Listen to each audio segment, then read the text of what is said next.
Hi there, welcome to part 14 of Let's Play Kirby, Sons of Liberty. Who are we even doing these jokes for anymore, Ben? I'm doing them for my own benefit, and if other people find them funny... Good. Anyway, this is Sky High, and it's a cloud-themed level, so can you guess who the boss of this level is going to be? Is it Krakow Jr.? It's Krakow Senior. Oh yeah, I meant that. But yeah, you're on the right lines. So, we finished Hot Beat in the last level. I didn't even get any of the abilities in that level, so I'm going to try and show off this key component of the game in this video. So I need to go up there first, but... Oh, good, I actually managed to get that block first time. Is it possible to beat the game without collecting any of the abilities? Yeah, actually. Because you can defeat marks without any abilities, but it just makes the game easier, I suppose. So oh god. These snowmen are the bane of my existence in this level, as you will see. Yeah, you seem to have having a lot more problems with them than you normally do. Thing is, I want to try and get to the end of this this fuse before it expires, and I always get hit by at least one snowman on the way. But a top tip for anyone trying to do this in a competent way is that you basically charge your jet up to full power twice, and that'll take you the entire way and kill any snowmen that are in your path. But I'm trying to do it a different way, and it just isn't working. So that's take two. You want to do basically what I just did there twice from the get-go, and you'll get there no problem. None of this frustration. Basically, you get there, and then you don't have to deal with this. It's so irritating watching that spark go by as you're frozen, because you can't. You'd think you'd be able to like jiggle the controller a lot to break out of it faster, but no. You're just stuck there. So I think I still haven't quite got the hang of it yet. But but I'm too late. That's irritating. Oh, Jack. You know I write 103% complete with you, don't I? I do know that. Excellent website. I think people will read that and think that I'm, quite knowledgeable about games. I like my games. I'm good at games. But people will watch this. I don't think anyone will want to watch my blog anymore. Well, you've got other games to like. You haven't proven yourself amazingly with Kirby, but you've got we've got other games coming for you to rectify the situation. It's true. I mean, at least I get to the end of this game. I mean, I don't sort of like get halfway through Meta Knight and think I can't do it, but that's true.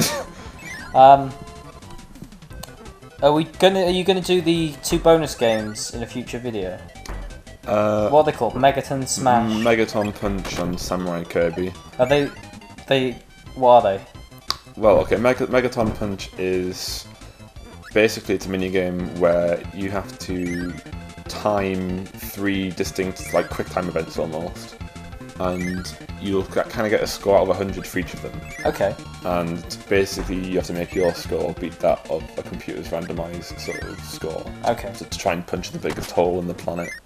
So that's one thing. And Samurai Kirby is just a reactions test. Like you'll basically have to react to a flash faster than a predetermined sort of time limit.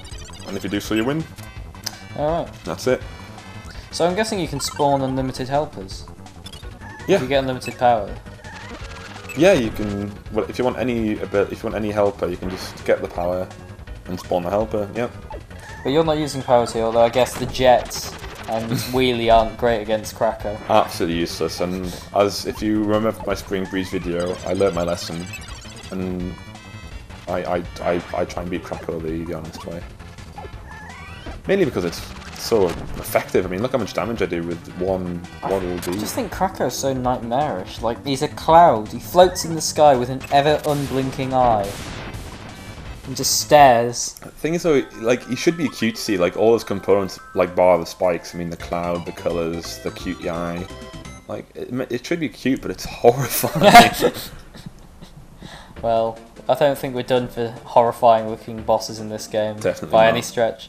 So that screen always to me looks like you can control it, but I'm guessing it's just a slightly jaggedy sequence. No, you control it completely. Oh, so you can choose which planet you go to? You can do it using any order. This is Cavios. So yeah, I mean, it might have seemed harsh that the game had put me in Hot Beat first, which is pretty much a death level just because of all the lava.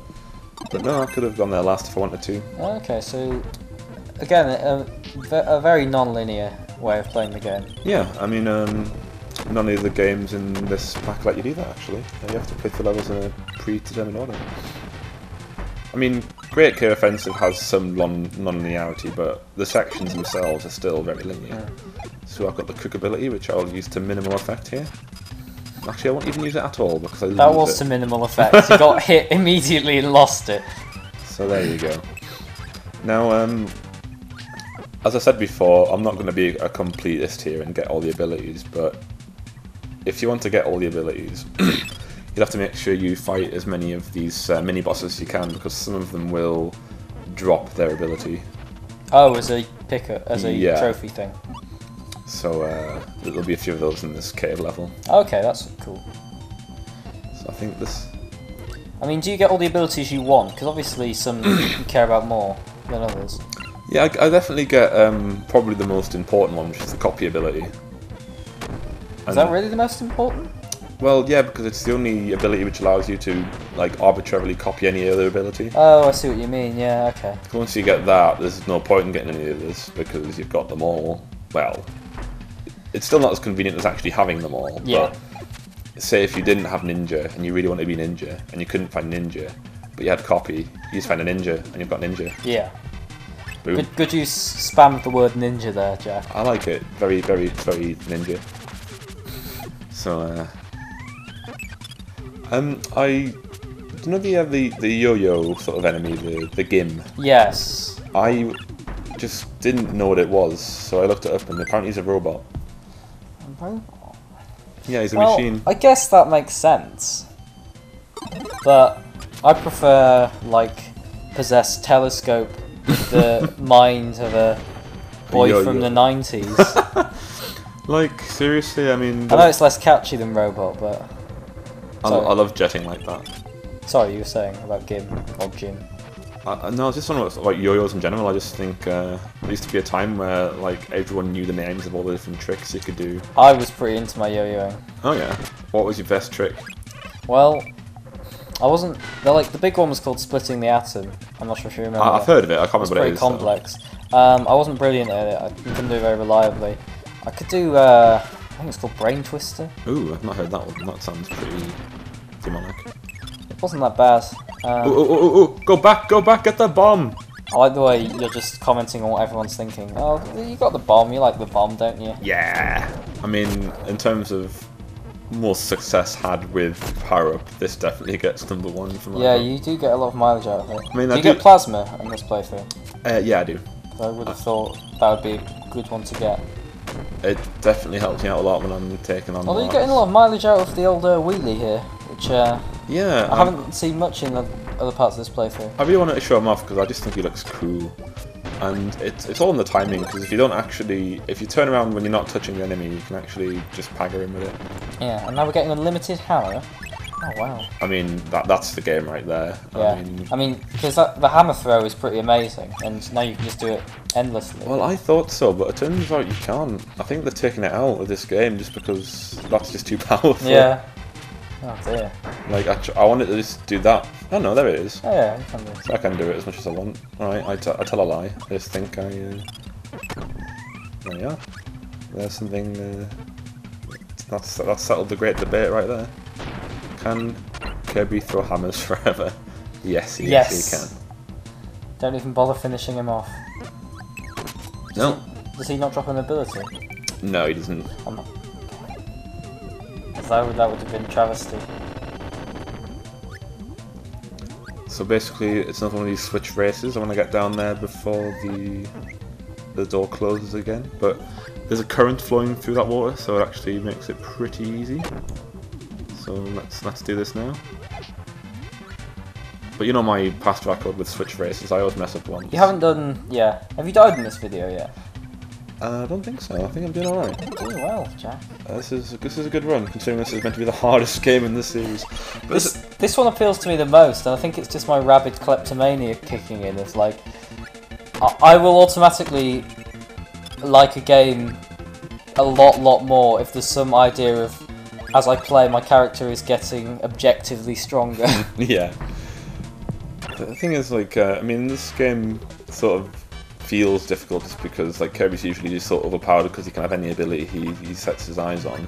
In this one, you have to work. Yeah. It's very Metroid, even though you don't actually need any of them. We're getting a final boss here. That's pretty big. Yeah, I mean, it's quite good because at this point, the Kirby series has a lot of bosses to draw on. So every level seems. I think that's why it gets such a high difficulty rating, because every stage actually ends with the boss of some kind. Whereas in, say, Dinner Blade, you could get away with just going through a door and that's the end of your level. Although, it doesn't seem to be the bosses that you really have problems with. Like, normally what you die to will just be, like, spikes or... Just lots of enemies. Yeah, some, like, fairly concentrated enemy placement. I know this is going to sound quite boring, but I want to say it nonetheless. And let's be honest, we're talking about this game for several hours now. Yeah. So, but why... Right. A lot of these games were generally all made for this pack, yeah? Yeah. Though it's not, you know. So why is the, like... I don't want to call it HUD, but the little display at the bottom different in every game? Do you see what I mean? Yeah, I mean, I think they just want to... I mean, why not, eh? I mean, it definitely makes sense for Meta Knight because there is the time feature in that. Yeah, I mean, yeah, I guess they do change it, like, and obviously the Great Cave Offensive has the treasure counter. I just like to... I think the game wants to give itself, like, an episodic feel. It's just a nice style thing, really. Yeah. Now, I think if you get the... I think you're meant to get the invincibility power up, but you can fly up here. Just stubbornness, that works. Yeah, you can just be stubborn, and this is... Well, you can guess what ability this is. You get the ice ability up here. Haha! And there it is. We have fire. Or Fee-Ray. So basically, I think you're meant to get that and go down and do it that way, but no. No. I suffered suffocating in igneous rock. Just for That's how I want to go. And I think just to make to hammer the point home that you can't copy the enemies' abilities in this game by inhaling them. They're all different colours than usual. They've had a bit of a palette change, just to make them seem more alien. I've sort of noticed that, but I hadn't consciously noticed it, if that makes any sense at all. No, yeah, it sinks in, but you're not like, oh. Anyway, I take an embarrassingly... This is me changing the abilities here without going to the menu screen. You can just cycle through the hats until you get one you want. But not this one. I want a bomb ability, if I've got it. Well... See, I'm trying to get up there, and as you've seen in previous videos, I'm not good at hitting things which are directly above me. You don't have a great record. But if anyone's played this game, you'll know that this is quite an irritating thing to get. So I have a brainwave and think, ooh, I can aim bombs upwards. Use bombs wisely, so to speak. I don't even know how I get up here in the end. I think the bonkers there. Yep. Jay-Z. See the one that song I don't even know, I don't think like music. No, that's Dizzy Rascal. Dizzy Rascal. I just thought you were saying he looks like Jay-Z. He looks like Jay-Z in many ways. No, I think he looks like a monster out of, not a specific one, but just a general monster out of Dragon Warrior Monsters, or which is in the Dragon Quest universe. I played the game. They're very good. Well, I've played plenty of Dragon Quest games, they are very good. Tell you what, I've got Dragon Quest 9 for... Oh, yes! Yes, making excellent use of the buddy jump there. Good. See, he's got a lot of powers going, Kirby, and you seem to forget that. You idiot. Oh, well, I think every time I fought Bugsy in this entire playthrough, my help has been, captured by his stag beetle attack. Yeah. Anyway, we'll continue that in part 15. See you then.